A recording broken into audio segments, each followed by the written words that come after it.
Good morning students, welcome to your BEd first year class. आज की जो है कक्षा हम लोगों ने टॉपिक बदल दिया है। शिक्षा की अवधारणा निरौपचारिक शिक्षा तक खत्म हो गई है। आज से हम नया टॉपिक शुरू करेंगे, प्राचीन काल में भारतीय शिक्षा। डेट मीन्स प्राचीन काल में भारतीय शिक्षा, डेट मीन्स हो गया एंशियंट पीरियड में हमारा क्या, इंडियन एजुकेशन। भारतीय शिक्षा दर्शन का वर्णन निम्नलिखित काल की अवधि में मिलता है। वैदिक काल में से आधुनिक काल तक शिक्षा दर्शन में शिक्षा आयामों का अवलोकन किया गया है। इस अध्याय में हमारा लक्ष्य विभिन्न कालावधि मतलब समय के अनुसार जो शिक्षा मुख्य रूप से दर्शन देखने को मिलता है, जिसके संदर्भ में शिक्षा आया, उसका वर्णन करेंगे। प्राचीन काल डेट मीन्स हिंदू एवं बौद्ध काल को बोलते हैं हम लोग प्राचीन काल। मध्यकाल डेट मीन्स मुस्लिम काल। आधुनिक काल डेट मीन्स शिक्षा ब्रिटिश शिक्षा तथा स्वतंत्रता पश्चात शिक्षा। प्राचीन काल में शिक्षा दर्शन के संदर्भ में शिक्षा की मुख्य विशेषताएं इस प्रकार है। प्राचीन काल में शिक्षा दर्शन का वर्णन हमने वैदिक, उपनिषद, गीता, महाकाव्य, साख्य योग इत्यादि के दर्शन के अंतर्गत किया जाता है। बौद्धिक तथा जैन शिक्षा का भी वर्णन इसी में आता है।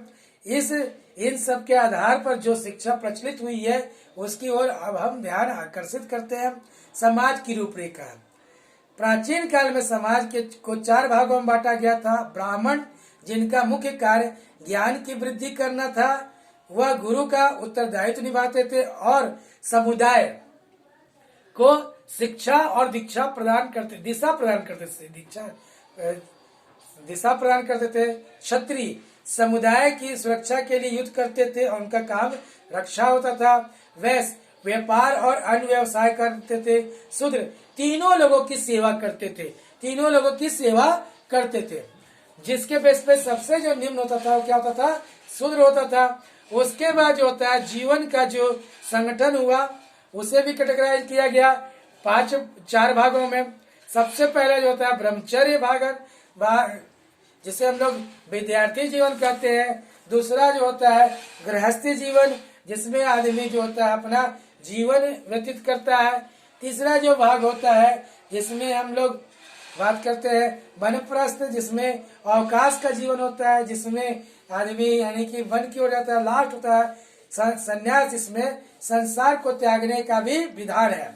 ये जीवन का जो है संगठन 4 आश्रमों के अनुसार चलता है। पहला ब्रह्मचर्य आश्रम, दूसरा गृहस्थ आश्रम, तीसरा वानप्रस्थ आश्रम, चौथा संन्यास आश्रम।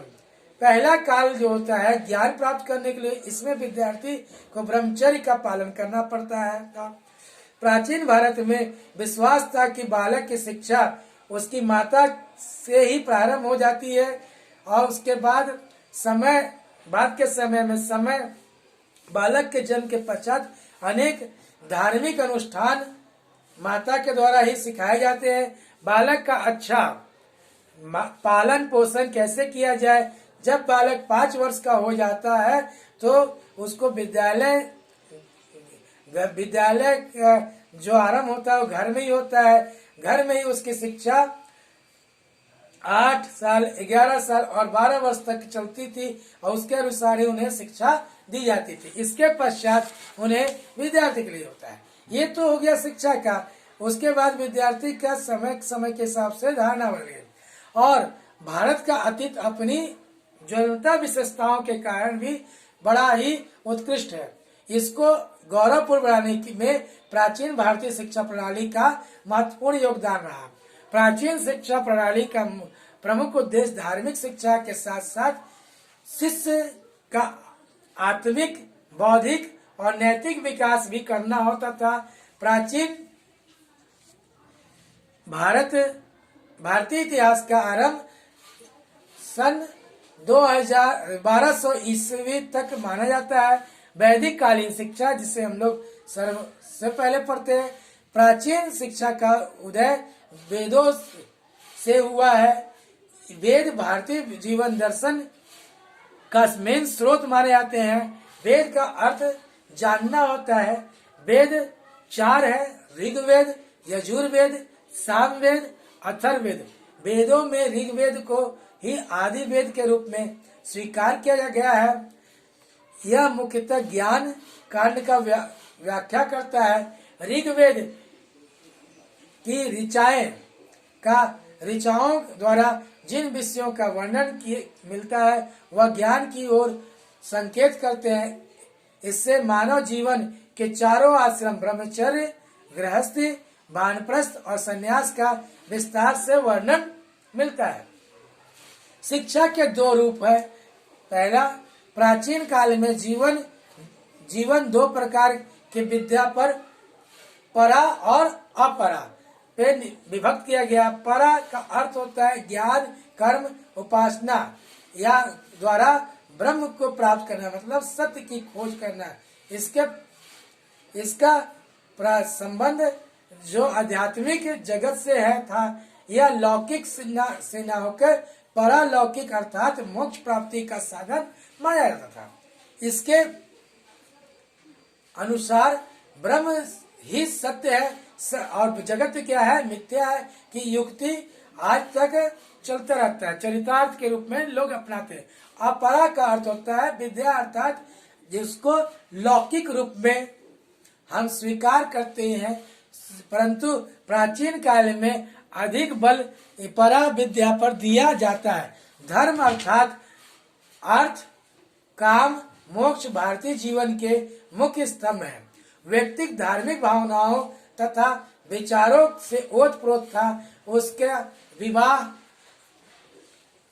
होता है और विवाह के बाद वह बहुत सारे और भी चीजों को सीखता है।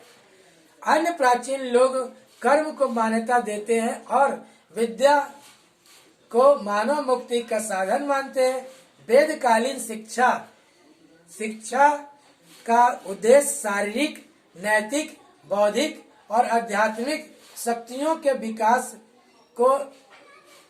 का साझा पारलौकिक सुख अर्थात मोक्ष प्राप्ति करता।